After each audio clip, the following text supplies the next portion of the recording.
तो hello friends, तो आज हम लेके आए हुए हैं क्लास 11th का set B practice question paper 2024 and 25 के लिए। ऐसा ही पेपर आपके फाइनल एग्जाम में आने वाला है 7 फरवरी को जो होने वाला है। सेम उसी पैटर्न पे ये बनाया गया है। टाइम 3 घंटे का रखा गया है। 80 मार्क्स का ही बनाया गया है। आपको इसमें से बहुत सारे ऐसे इंपॉर्टेंट क्वेश्चंस मिल सकते हैं जो आपको अपने पेपर में हेल्पफुल हो सकते हैं। तो इस वीडियो को कंप्लीट देखिए, इसके सारे क्वेश्चन आंसर को आप अच्छे से लगा लीजिए। 80 to 90% पेपर आपका इसी में से आ जाने वाला है। तो हम जल्दी से इसको स्टार्ट करते हैं, इसका पूरा सोल्यूशन देख लेते हैं। तो आपने अगर हमारे अभी तक चैनल को लाइक और सब्सक्राइब नहीं कराया है तो अभी जल्दी से कर लीजिए। और इस पर आपको सारे सब्जेक्ट के ऐसे ही PDF फॉर्म में प्रैक्टिस पेपर मिलने वाले हैं। सेट ए और सेट बी में मिलने वाले हैं। तो आप इसे जल्दी से सब्सक्राइब कर लीजिए, अपने फ्रेंड्स के साथ शेयर कर लीजिए। और अगर आपने हमारे चैनल पर अपना हिंदी के पेपर का सोल्यूशन नहीं देखा है तो वो जाके भी देख लीजिए। चलिए हम स्टार्ट करते हैं। तो हमारे पेपर का जो सबसे पहला सेक्शन होता है वो होता है सेक्शन ए, रीडिंग सेक्शन होता है। तो इसमें हमें दिया गया होता है question 1, read the following passage and answer the question on the basis of comparison of this paragraph. तो ये क्या होता है, यहाँ पे हमें एक बड़ा सा पैराग्राफ दिया होता है। इसमें से हमारे चूज द करेक्ट आते हैं और इसके आंसर जो होते हैं वो इसी में से होते हैं। तो हमें पेपर में सॉल्व करने के लिए सबसे पहले इसको बहुत अच्छे से पढ़ लेना चाहिए, फिर ही हमें इसको सॉल्व करना स्टार्ट करना चाहिए। तो हम इसको पूरा एक बार अच्छे से पढ़ लेंगे, तब हम इसके क्वेश्चन आंसरों पर जाएंगे, जो कि हमें इस प्रकार दिए हुए होते हैं। एक क्वेश्चन होता है, उसके 4 आंसर दिए हुए होते हैं। इसमें से कोई एक जो होता है वो सही होता है। क्वेश्चन यहाँ पे क्या दिया गया है, in the nature one of the loveliest sound is. तो पहला क्वेश्चन पूछा है कि नेचर में जो लवलीस्ट साउंड है वो क्या है। तो हमें इसको कहीं और से नहीं, इसी में से इसका आंसर ढूंढना है। तो हमने पढ़ना स्टार्ट करेंगे तो देखो पहली लाइन में दिया गया है, the song of the word is the loveliest sound of the nature. मतलब हमें यहाँ से पता चला कि जो सॉन्ग ऑफ द वर्ल्ड है वो लवलीस्ट साउंड है नेचर में। तो इसके हमें ऑप्शन में हमें दिया गया है, ऑप्शन डी में हमें दिया गया है, देखिए the sound of the world. तो इस क्वेश्चन का सही आंसर जो हो जाएगा वो डी ऑप्शन हो जाने वाला है। तो ये वाला जो ऑप्शन है वो हमारा सही हो जाने वाला है। तो ऐसे ही हम पूछ इसके सारे क्वेश्चंस का आंसर इसमें से मार्क करते चलेंगे। आप इसको अच्छे से पढ़ लीजिए और अपने आपको चेक करते जाइए, क्योंकि आपको ये प्रैक्टिस के लिए बनाया गया है, इससे कि आपको पेपर में आसानी से आप सॉल्व कर पाएँ। तो van will bird migrate at the night, they cry out. तो इसका जो आंसर है वो भी इसी में से होने वाला है। देखिए इसका आंसर यहाँ कहीं पर था। When the bird migrate at the night, they cry out the language of the bird is different. तो यहाँ से इसका आंसर है, these crises may keep the bird together to help। ऐसा करके यहाँ पे से इसका है। तो यहाँ पे इसका जो आंसर हो जाने वाला है वो इसका आंसर बी वाला हो जाना है, to keep the bird together. इसका यहाँ पे ये करेक्ट आंसर हो जाने वाला है। ऐसे ही आगे हम देखते जाएंगे, how does the mocking bird earn its name. तो इसका यहाँ पर सही आंसर हो जाने वाला है, वो हो जाने वाला है option A is the correct answer. तो इसके सारे जो आंसर हैं वो इसके पैराग्राफ में ही है। अगर आपने इसको अच्छे से पढ़ लिया तो आपको इसके आंसर में कोई प्रॉब्लम नहीं आएगी। तो यहाँ पे क्वेश्चन 4 आता है, bird doesn't learn their language as. तो इसका क्वेश्चन आंसर हो जाने वाला है ऑप्शन सी। ऑप्शन सी जो है वो इसका करेक्ट आंसर है। तो आप इसमें से अपने आंसर को मैच करते जाइए और कमेंट सेक्शन में जरूर बताइए कि आपके कितने मार्क्स सही हो का आपने सही एकदम सही किया है। क्वेश्चन 5 है हमारा, the noun form of mocking. Mocking इसका क्या है, नाउन फॉर्म यहाँ पे पूछा गया है। तो इसका नाउन फॉर्म होता है ऑप्शन बी, ये इसका नाउन फॉर्म है, या इसका यहाँ पे सही आंसर होने वाला है। तो क्वेश्चन 6 है, the sound of the word are attempt to. तो 6 का आंसर सही हो जाने वाला है यहाँ पर बी। बी इसका एकदम करेक्ट आंसर है। आप चिंता मत करिए, इसके आंसर का भी PDF इसी वीडियो में आपको मिल जाने वाला है। दिया हुआ है, which of the following has the similar meaning of a group of a word. तो इसके सिमिलर मीनिंग क्या है, फ्लोक। फ्लोक इसका एकदम करेक्ट आंसर है, ऑप्शन बी। फिर हम आगे आ जाएंगे तो हमारा क्वेश्चन 8 है, क्या है, which of these is the main idea of the above passage. तो यहाँ पे पूछा गया है इसका मेन आइडिया क्या है। तो हम इस प्रोसेस को अच्छे से ध्यान से पढ़ेंगे तो हमें यहाँ पे पता चलेगा, necessary of sound of word. ये इसका जो है वो मेन आइडिया है, इसमें necessary of sound of word के बारे में बताया गया है, इसीलिए यही इसका जो है वो आंसर होने वाला है। बी वाला इसका करेक्ट आंसर है, ये इसका करेक्ट आंसर नहीं है। तो बी इसका करेक्ट आंसर होने वाला है।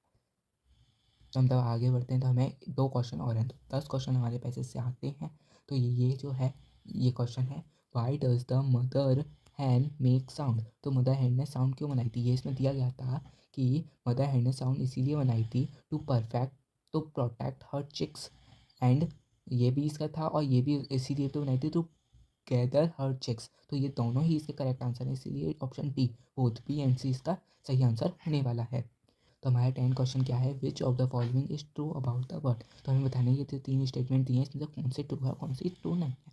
तो पहली स्टेटमेंट बोलती है they learn making sound by themselves, तो वो खुद से नहीं, मतलब साउंड को जो मेकिंग साउंड हो वो खुद से ही सीखती हैं। तो हाँ, ये बात सही है, इस पैसेज के हिसाब से वो खुद से ही सीखती हैं और हकीकत में भी वो खुद से ही सीख जाती हैं। बोलता है they know how to communicate with human, तो क्या उन्हें पता होता है कि ह्यूमन के साथ कम्युनिकेट कैसे करना है। तो नहीं, बर्ड इस चीज़ को नहीं समझ सकती कि ह्यूमन के साथ हमें कैसे कम्युनिकेट करना होता है, क्योंकि वो हमारी लैंग्वेज नहीं समझ सकते। इसीलिए ये फॉल्स स्टेटमेंट हो जाएगी।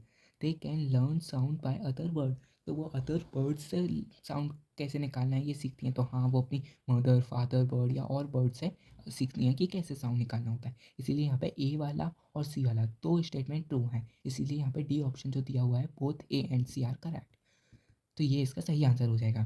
तो हमने देखा ये 10 के 10 जो क्वेश्चन थे वो इसी पैसेज में से थे। अगर हम इस पैसेज को अच्छे से पढ़ेंगे तो ये 10 आंसर तो हम 10 मार्क तो बहुत अच्छे से गेन कर सकते हैं, कोई नहीं रोक सकता। ऐसे आपके पेपर में अलग अलग पैसेज आ सकते हैं, तो आप उस पैसेज को ध्यान से पढ़िए और उसका आंसर करिए। 10 नंबर तो यहाँ पे बिल्कुल पक्के होते हैं, फ्री के होते हैं, इसको पटोल लेना चाहिए। हाँ, तो क्वेश्चन 2 क्या बोलता है, read the following passage and make note on the basis of your compression of the page, give suitable title. तो इसमें दिया गया है कि एक पैसेज और दिया हो जाता है, इसके हमें क्या होते हैं, नोट बनाने होते हैं और इसके लिए एक सुटेबल टाइटल देना होता है। तो इसके लिए हम क्या करते हैं, हम इस पैसेज को अच्छे से पढ़ते हैं, जो हमें इसके मेन की पॉइंट्स लगते हैं हम उन की पॉइंट्स को 1 2 3 करके मार्क करते हैं और उनके सब सब क्या कहते हैं, पॉइंट बनाते हैं। यदि हमने एक 1 मार्क किया तो उसमें 1 2 सब पॉइंट बना देंगे, ऐसे 2 में 1 2 सब पॉइंट बना देंगे, ऐसे 3 में 1 2 सब पॉइंट बना देंगे। ऐसे आपको मैक्स टू मैक्स 5 पॉइंट बनाने हैं और उसके अंदर 2 2 3 3 सब पॉइंट बनाने हैं। तो आपका इतने में नोट्स पूरे अच्छे से बन जाते हैं, आपको पूरे नंबर मिल सकते हैं। तो ये हमारा कितने 5 से 10 नंबर का आता है, तो यहाँ पे भी आपको 5 10 नंबर बहुत आसानी से मिल सकते हैं। एक सूटेबल टाइटल की बात की जाए तो इसमें जैसे कि हम इसको ध्यान से पढ़ते हैं तो हमें पता चलता है कि कौन से किस टॉपिक के बारे में ये पैराग्राफ दिया हुआ है। तो जिस टॉपिक के बारे में पैराग्राफ दिया होता है वही उसके लिए एक सूटेबल टाइटल होता है, कि हम इस पैराग्राफ को क्या नेम दे सकते हैं, वही उसका एक सूटेबल टाइटल हो जाता है। हुँ, तो हमें इसी प्रकार से एक सूटेबल टाइटल देना होता है, उसके नोट्स बनाने होते हैं। आपको इसमें ज़्यादा टाइम वेस्ट नहीं करना होता है, रीडिंग पार्ट में जल्दी-जल्दी करनी होती है, क्योंकि आगे का पेपर भी काफ़ी लेंथी होता है। तो पूरा पेपर अटेम्प्ट करने के लिए इसमें ज़्यादा टाइम नहीं देना होता है, 4 से 5 हेडिंग और उसमें 2-2 3-3 सब हेडिंग करेंगे, आपको पूरे नंबर्स मिल सकते हैं। तो ऐसे ही एक पैसेज और उसका सूटेबल टाइटल, आप इस पैसेज को ध्यान से पढ़िए और इसके आंसर को अपनी कॉपी में नोट डाउन करिए, आपकी प्रैक्टिस होगी। तो चलिए अब हम नेक्स्ट क्वेश्चन पे बढ़ते हैं। तो हमारा नेक्स्ट क्वेश्चन जो है वो सेक्शन बी आता है, जो राइटिंग सेक्शन होता है हमारा। इसमें ज़्यादा टाइम लगता है क्योंकि इसमें बहुत ज़्यादा लिखने का सेक्शन होता है। सबसे पहला क्वेश्चन होता है इसमें 3 क्वेश्चन जो कि 4 मार्क्स का आता है हमारा। Design a poster to be issued by Delhi police counting people not to touch any unclaimed object. मतलब हमें यहाँ पे दिल्ली पुलिस के लिए एक पोस्टर तैयार करना है कि कोई भी ऐसा अनक्लेम्ड ऑब्जेक्ट हो, जिसके जो हमें अननोन ऑब्जेक्ट होता है, बैग सूटकेस टिफ़िन वगैरह, इन चीज़ को टच नहीं करना है क्योंकि इनमें बॉम्ब वगैरह हो सकते हैं। तो उसी के लिए हमें यहाँ पे एक पोस्टर ये बनाना है। इसके और में दिया गया है, एक क्वेश्चन दिया है, your father has been transfer to another city, you went to sell certain household goods, design और suitable advertisement to be published in a local newspaper. तो हमें न्यूज़पेपर के लिए एक यहाँ पे हमें एक वो बनाना है एडवर्टाइजमेंट कि हमारा फादर का ट्रांसफ़र हो गया, जो हमारे घर के हाउस होल्ड गुड्स हैं वो गुड कंडीशन में है, उसको हम सेल करना चाहते हैं, तो वो न्यूज़पेपर में पब्लिश करने के लिए एक एडवर्टाइजमेंट बनाता है। तो चलिए हम इसके क्वेश्चन नंबर 3 के आंसर देखते हैं। तो चलिए यहाँ पे हम देख लेते हैं हमारे पूरे पेपर की जो है वो आंसर की दी हुई है 2024 और 25 के लिए। क्लास 10 का जो अभी हमने पेपर देखा तो ये उसकी आंसर की है। तो हमारे जो है पहला क्वेश्चन था अनसीन पैसेज, उसके सभी के आंसर यहाँ पे दिए गए हैं, तो आप मिला लीजिए इन सभी आंसरों को। तो हमारा क्वेश्चन 3 था कि हमें पोस्टर बनाना है एक, ये देखिए यहाँ पे हमारा पोस्टर, तो देख लीजिए यहाँ पे आपको एक ये पोस्टर दिया है बॉम्ब के लिए कि हमारी जो है आसपास बॉम्ब है, तो दिल्ली पुलिस के लिए आपको यहाँ पे बनाना है, तो ऐसा ही आपको एक पोस्टर बनाना होता है।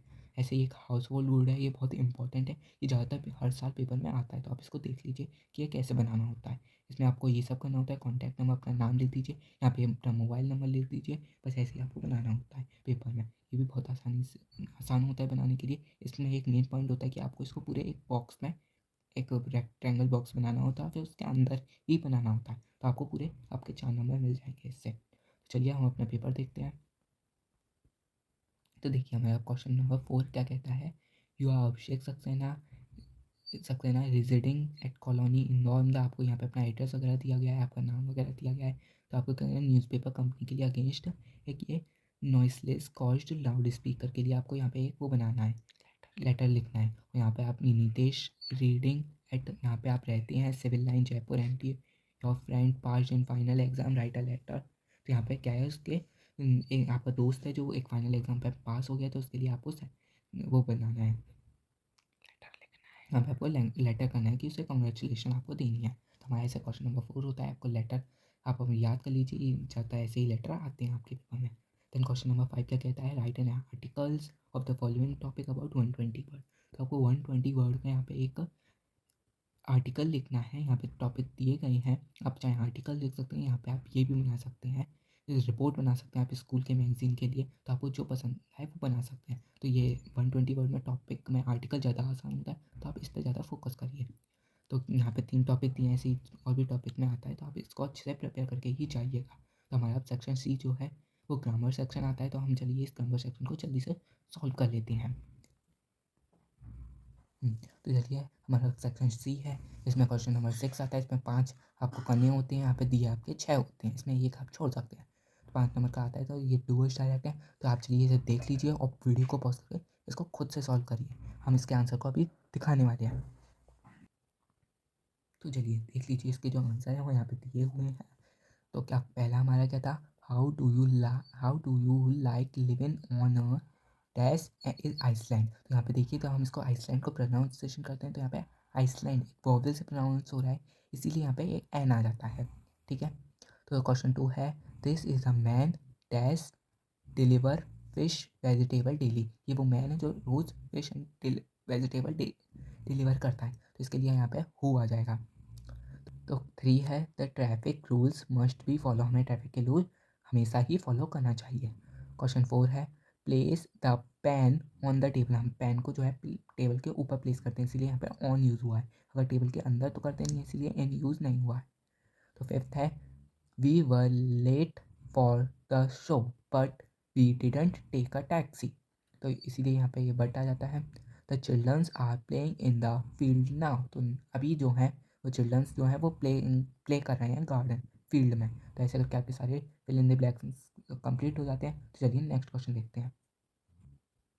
तो देख लीजिए नेक्स्ट क्वेश्चन है हमारा क्वेश्चन नंबर 6, ये टूवर्ड्स डायरेक्ट है, एनी 5 इसमें कोई करनी है, सेंटेंस दिया गया है, उसके आगे ये उसको दिया गया है कि इसको नो सूनर दैन के साथ रीराइट करना है, तो इसके साथ ऐसे ही सारे दिए हैं, इसमें आपको change in narration, change in voice, ऐसे करके सबको करना है। यहाँ पे दिया आइडेंटिफाई द अंडरलाइन क्लूज, तो इन सभी के आंसर चलिए से हम जल्दी से देख लेते हैं, आप इसको पॉज करके जरूर सॉल्व करते जाइए, इससे आपकी प्रैक्टिस होती रहेगी।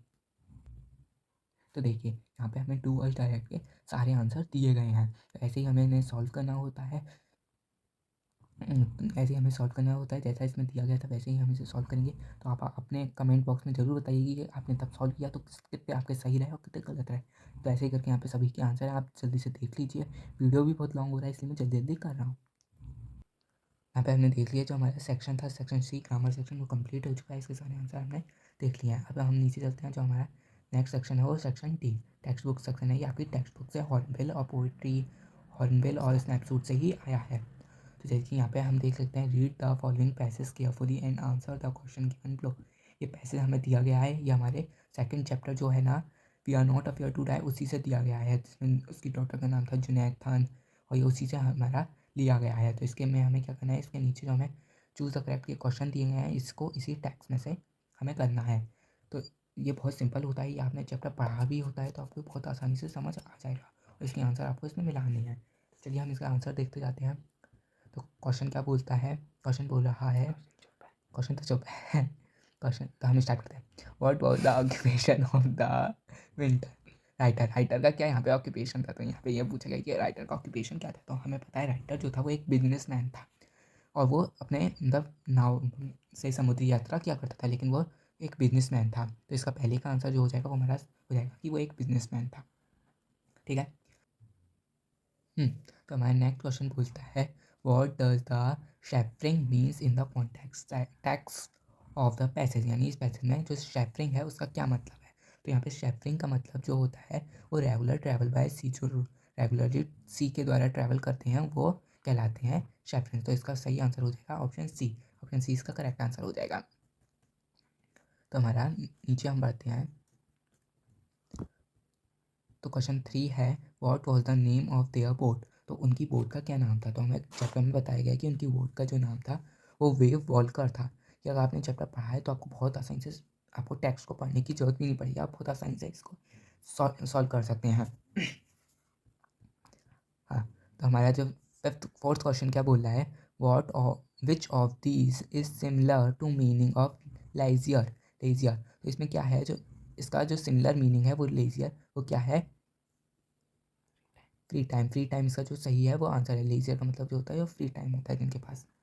तो इसका सही आंसर हो जाएगा फ्री टाइम। तो हमारा फिफ्थ क्वेश्चन है the winter writer wished to duplicates the round of the world voyage made 200 year earlier by captain James Cook.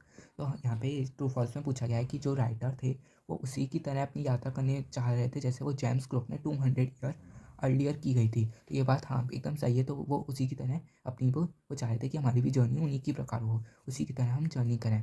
तो ये एकदम ट्रू स्टेटमेंट हो जाएगी। तो इसका आंसर हो जाएगा ट्रू। तो अगला क्वेश्चन जो है वो है क्वेश्चन नंबर 9। क्वेश्चन 9 भी आपके पोइट्री सेक्शन से ही आता है। Read the following extract from the poem. ये पोएम सेक्शन से आता है and answer the question in the given below. इसके नीचे आंसर दिए हैं और इसको उसी में से देना है। तो हमारा जो है ये वहाँ से the voice of the rain से ये देखिए आया गया है। यहाँ पे बोला गया है the said voice of the rain करके, यहाँ पे हमारा उसी से क्वेश्चन आया गया है। तो क्वेश्चन क्या बोलता है how does the voice of the rain describe its origin. तो वॉइस ऑफ द रेन क्या डिस्क्राइब करता है इसका ऑरिजन। तो rise from the mountains, emerge from the sky, come from the bottom sea and from the valley in the land valleys. तो यहाँ पे जो है ये जो था comes from the bottomless sea. तो इसका सही आंसर हो जाएगा ये वाला, हमारा सी ऑप्शन जो है वो करेक्ट आंसर हो जाएगा। तो इसका पहले का आंसर हो जाएगा come from the bottomless sea. Second question देखते हैं what is the meaning of impalpable. तो इसका क्या मीनिंग है, इसका मीनिंग था है तो sometime that can not be disgusted. तो ये जो है 20 का जो है वो एकदम करेक्ट आंसर हो जाएगा यहाँ पर। तो थर्ड क्वेश्चन क्या बोला है according to the above tags where does the voice of the rain rise to. तो ये वॉइस ऑफ द रेन है वो कहाँ से राइज हुई थी, तो हेल कहाँ पे मतलब गई थी ये वॉइस ऑफ द रेन, तो हेल्वेन। तो जो यहाँ पे बताया था तब कंडेंसेशन की प्रोसेस होती है तो जो भाप होती है वो हेल्वेन यानी ऊपर की तरफ जाती है। तो उसी चीज़ को यहाँ पे पूछा गया है। तो इसका क्वेश्चन 9 में दो पार्ट्स आते हैं, एक बी पार्ट होता है एक ए पार्ट होता है। तो ऐसे ये उसका ए पार्ट है, ये हमारी दूसरी बुक स्नैपशॉट से लिया गया है, बर्थ चैप्टर से यह आया है। तो आप इसको अच्छे से पढ़ लीजिए, अगर आपने चैप्टर पढ़ा होगा तो आपको कोई प्रॉब्लम नहीं आने वाली है। और इसी के नीचे इसके क्वेश्चन है जिसके आंसर आपको देने हैं। तो यहाँ पे हम क्वेश्चन को देखते हैं। पहला क्वेश्चन बोलता है what was the new born child. तो new born how was the new born child. New born child कौन था, लाइफलेस। वो तब न्यू जो बॉर्न हुआ था उसमें जान सी नहीं थी, वो ऐसा चाइल्ड हुआ था। What dilemma did doctor and were confront. Doctor Edward थे वो किस बात में कन्फर्ट थे, to save mother to save child, और mother to inform father to save child. तो यहाँ पे इनने दोनों को बचाया था, तो टू सेव और मदर, टू सेव चाइल्ड और मदर इसका करेक्ट आंसर होने वाला है। तो क्वेश्चन 3 है in the dilemma has faced what did Edward do. तो यहाँ पे एंडवर्ड ने क्या किया था, यहाँ पे ये पूछा गया है। तो check upon Susan first, run away, check upon the child first, lift it to hand to the nourish. तो यहाँ पे क्या है, तो चेक अपॉन सुजन फर्स्ट। तो यहाँ पे इन्हें सबसे पहले यही किया था। ये सी अबाउट टैक्स में चाहिए तो आपको कोई प्रॉब्लम आने नहीं वाली है। तो इसका करेक्ट आंसर यहाँ पे ए होने वाला है।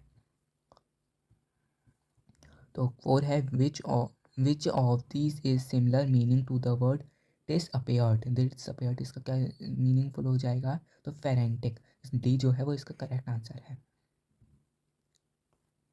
तो यहाँ पे हमारा ये 9 क्वेश्चन भी कंप्लीट होता है। अब जो हमारा क्वेश्चन 10 जो हमारी हॉर्बिल के पार्ट से है बताया गया है, 30 वर्ड में हमें आंसर लिखने हैं, कोई 5 लिखने हैं। यहाँ पे 6 दिए हुए हैं, तो इस नंबर का आता है ये। तो पहला क्वेश्चन बोलता है what did the grandmother do when author return from the abroad after 5 years. Question 2 बोलता है what injured did the father suffer in the accident. Question 3 बोलता है what is the holistic and ecological view of the world that has emerged in recent time. Question 4 है where was the Khansa going? How did the intend to the reach there? Intent मतलब वहाँ पे जाके उन्होंने क्या काम किया था, क्या उनका मतलब था, मोटिव क्या था। What trouble the author at Darchen? तो डार्चन ने ऑथर ने क्या किया था ये पूछा गया। What were the narrator and his friend heading toward Mount Kailash. तो ये दोनों क्वेश्चन आए हैं सिल्क रोड से आए हैं। ऐसे हमारे सारे क्वेश्चन होते हैं, तो इसका आंसर आप अच्छे से याद कर लीजिए। इसमें से काफ़ी आपके जो है मोस्ट रिपीटेबल क्वेश्चन होते हैं और बहुत इंपॉर्टेंट क्वेश्चन है, जाता है इन्हीं में से पेपर आता है। तो आप इनको याद करना तो भूलिए मत, आप इनको पूरा अच्छे से करके चाहिए। यहाँ पे आप जो है पोइट्री के पार्ट से है, तो पहला क्वेश्चन है the impression can you form about the mother to the poets. Photograph first poem जो है उससे है। What make the earth beautiful, तो अर्थ को क्या ब्यूटीफुल बनाता है। तो यहाँ पे ये जो है वो क्वेश्चन 2 सेकंड पार्ट वो सेकंड पोएम से आया है, वॉइस ऑफ द रेन। ये है what does the laburnum tree become yellow in the month of September. तो सेप्टेम्बर के महीने में येलो क्यों होता है। लेब्रेनम टॉप जो है आपकी पोएम उससे आया है। What does the poet experience about the adults. Adult होने के बाद पोइट जो है वो क्या एक्सपीरियंस करते हैं इस बारे में बोला गया है चाइल्डहुड से। यहाँ पे 4 दिए हैं, आपको 3 करने हैं, लेकिन आप चारों को अच्छे से याद करके चाहिए, क्योंकि कोई भी आपके पेपर में आ सकता है। तो यहाँ पे आपके ये जो क्वेश्चन है आप ये यहाँ पे आए हैं वो आए हैं स्नैपशॉट के पार्ट से आए हैं। आप 4 क्वेश्चन दिए हैं, आप अच्छे से इन सबको देख लीजिए, अच्छे से इन सबको लर्न करके जाइए। बहुत इंपॉर्टेंट क्वेश्चन है, इन्हीं पेपर से आपके आने वाला है। तो यहाँ पे अब आपको इनको सबको 30 वर्ड में शॉर्ट में देना था। अब यहाँ पे जो आते हैं हमारे लॉन्ग क्वेश्चन आंसर आते हैं, ये जो हमारे पोस्ट पार्ट से आए हैं हॉर्बिल के। तो ऐसे करके सारे क्वेश्चन है, अच्छे से देख लीजिए। देखिए यहाँ पे बताया भी है कौन से आया है, ऐसे करके आपके सारे आते हैं। फिर क्वेश्चन 14 जो आपके स्क्रीनशॉट लेते जाइएगा इन सभी का, अच्छे से आपको इन सबको लर्न करना है, इन सबके आंसर अच्छे से याद करते जाइए, यही पेपर में आ सकते हैं। फिर बाद में मत कहना कि मैंने तो बताया, सर ने तो बताया था लेकिन हम नहीं कर पाए। तो यहाँ पे क्वेश्चन 14 जो है पोएम से आया है, लेब्रेनम टॉप से आया है। और इसके और में भी एक क्वेश्चन है, दोनों में से कोई एक करना है आपको। और ये जो क्वेश्चन 15 है वो भी आपका जो है दूसरी वाली बुक से आया है। तो आप अच्छे से देख लीजिए, अच्छे से आप पूरे उसको सॉल्व कर लीजिएगा। अपने आंसर ज़रूर कमेंट में बताइएगा कि आपके कितने आंसर वीडियो। और आपको इसी चैनल पे और भी सब्जेक्ट के पेपर मिलने वाले हैं। इसका सेट ए भी आपको कल तक ही मिल जाएगा, तो जल्दी से जल्दी आप इसको सब्सक्राइब कर लीजिए। हो सकता है अपलोड हो गया हो, आप जल्दी से मेरे चैनल पे जाके देख लीजिए। यहाँ पे आपको सारे सेट मिल जाएंगे, और भी सब्जेक्ट के आपको ऐसे इंपॉर्टेंट पेपर मिलने वाले हैं। तो इस चैनल को सब्सक्राइब करना मत भूलिए। Thank you.